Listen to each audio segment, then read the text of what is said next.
Objective type कुछ question पूछे जाते हैं। तो ना सबसे पहला काम होता है परीक्षा के पैटर्न पर फोकस करना। आप सबसे पहले आप ये देखो कि आपके परीक्षा का ब्लूप्रिंट क्या है, उसमें कितने मार्क्स के कितने क्वेश्चन आ रहे हैं, क्योंकि वो जरूरी देखना होता है। क्योंकि हम क्वेश्चन बड़ा याद कर लेते हैं और पेपर में सॉर्ट करना पड़ता है, फिर हम उसके मार्क्स आए। तो पहला पॉइंट ये देखो कि ब्लूप्रिंट के अकॉर्डिंग पेपर का टॉपिक कितने नंबर का पूछा जाए। अब उसमें सबसे पहली बात ये है, जैसे कि हम लोग निबंध लिखते हैं तो क्या करते हैं, प्रस्तावना, उसकी हेडिंग नहीं।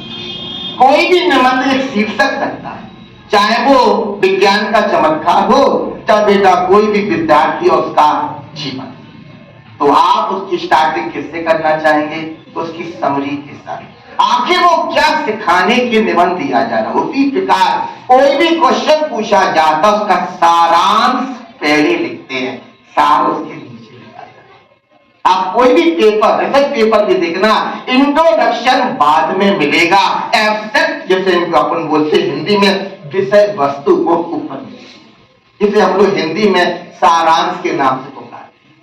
पेपर का सार नहीं लिखना होता है, सबसे पहले सारांश। हम कोई क्वेश्चन पढ़ते हैं, उसका सार का अंश क्या है वो बेटा एक लाइन का या 1.5 लाइन का होता है। इससे क्वेश्चन के अंदर ये समझने का प्रयास होता है कि हम उसको क्या समझाना चाहते हैं। टीचर कभी पेपर नहीं लेता, एग्जामिनर कभी आपके पेपर को जांचता नहीं, ना ही बोर्ड परीक्षा आपको ये जांचने का प्रयास की जा रही है कि आपको क्या आता है।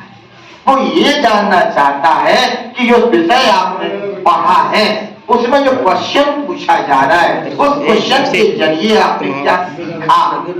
बेटा सीखना और लिखने में बहुत अंतर होता है, क्योंकि एक कहते नहीं है कि गाय का निबंध लिखो, तो लिखने वाले तो गाय का चित्र बनाकर उसको ऊपर निबंध लिख दे और कुछ उसको तरीके से विजुलाइज कर।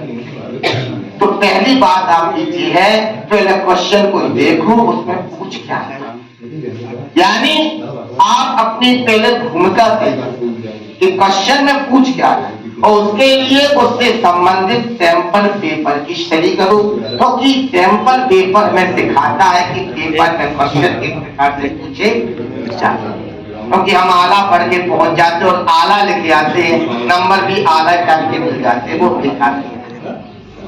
तीसरी बात बेटा, एक व्यवस्थित अध्ययन योजना बना। अध्ययन योजना अनेक प्रकार की आप बना, आज इतने बजे उठना, इतने बजे करना, ये सबके कॉपियों में लिखा रहता है, अपने पढ़ा भी किया भी होगा। लेकिन अध्ययन योजना में ये कैसी है, जैसे हमने भी केमिस्ट्री या फिजिक्स का कोई टॉपिक पढ़ा है, तो फिजिक्स के टॉपिक हम पहले बात कर लेते, तो आपने देखा होगा। चलो हम देखते हैं ऑप्टिक्स के बारे में। ऑप्टिक्स को हिंदी में प्रकाश की कहते हैं, और इसका फेमस क्वेश्चन लास्ट ईयर का 2025 का, जिसका नाम था, आपने सुना होगा, लेंस का निर्माता सूत्र, जो पेपर में आया। अब क्या करते लोग लिखते सब, पहले लेंस का निर्माता सूत्र का पूरा फुल लिख दें जो वहां में है, और बाद में चित्र बनाए। चित्र बेटा पहले बनाया जाना चाहिए, आप उसी को तो बताना चाह रहे हैं। अधिकांश कॉपियों में चित्र बाद में बनाया, ये अक्सर देखा गया है। इसे नकल कॉपी भी कहते हैं या कॉपी पेस्ट कह सकते हो कि सर हमने अपना अच्छा लिख दिया ना। अरे भाई, एग्जामिनर आपको जब पूछता है, आप उसको समझा रहे हो, तो चित्र के बारे में तो लिखना समझा रहे हो, तो चित्र को बगल से लिखा जाता है, राइट साइड, उसके बारे में लेफ्ट साइड लिखकर समझाया जाता है। आवश्यकता अनुसार मेटा क्वेश्चन देना, अनावश्यक मैथ भी लिखना बेकार है। जहां जैसी आवश्यकता होती है मैथ दिया जाता है। जैसे मान लो मोबिलिटी क्वेश्चन, जहां तक इस साल आपके बोर्ड एग्जाम में आएगा, मोबिलिटी को हिंदी में बोलते हैं गतिशीलता, पेपर में आता है, और इस तरह आने के चांसेस। क्या कहते हैं तो लोग, विद्युत क्षेत्र में किसी भी आवेश के प्रवाह का वेग और विद्युत क्षेत्र की तीव्रता के समानुपाती होता है, V समानुपाती E कहते हो, और V बराबर V। अक्सर लोग इसमें क्या करते हैं कि इसको परिभाषित सीधा लिख देते हैं, म्यू बराबर V बटे E हो गया।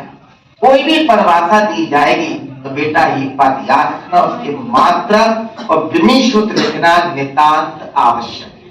फिजिक्स में ये बात निश्चित है। इसके एग्जामिनर नंबर काटने का प्रयास कर सकता है। यदि आप 100% लिखकर आते हो, उसमें आपने मात्रा कुछ नहीं लिखे तो आपकी गलती पे नंबर कट जाएगा। तो ये बात ध्यान रखा जाए, परिभाषाएं के साथ साथ मात्रा ओके। इसके आगे हमें हमेशा सही सामग्री का उपयोग करना चाहिए। बहुत लोग कहते हैं कि हमने सर लिखा नहीं था, मैं गया नहीं था, मेरे पास परीक्षा अध्ययन 20 जो भी चीज होती है उससे मैं याद कर।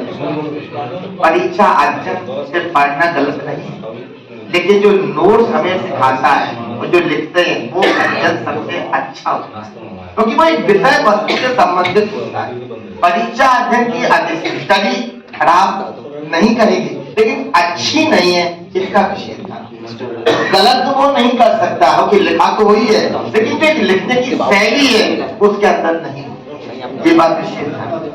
जैसे गॉस की फिल्में आपने सुना, क्या है, कोई टीचर लिखाता क्या लिखाता है, अक्सर आपने सुना होगा कि किसी भी आवेश के संबंध विद्युत फ्लक्स उसमें निहित आवेश का वर्णफल f1 0 गुना होता है। ये तो है, मैं इसका टीचर तो इसके बारे में जानकारी का तो मोस्ट क्वेश्चन ये है, अक्सर पेपर में आता है, यही है ना।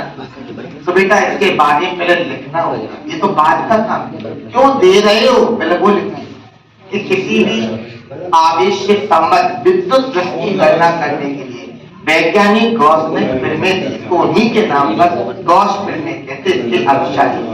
तो एग्जामिनर समझता है कि वो व्यक्ति जो लिखने वाला है वो अध्ययन करके लिखता है, एक कॉपी पेस्ट राइटिंग में अलग है ना।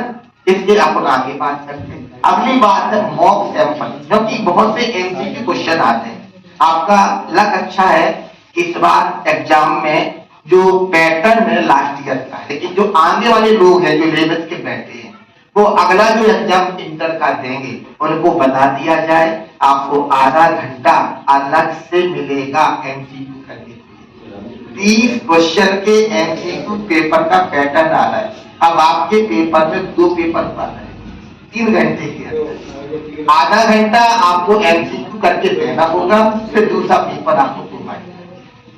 तो मॉक सैंपल पेपर भी तैयार करते चलो, इसमें ओटी क्वेश्चन होते हैं, बहुत से ओटी क्वेश्चन आपके उन्हीं में मिल जाते हैं जो पेपर में आते हैं, ठीक है।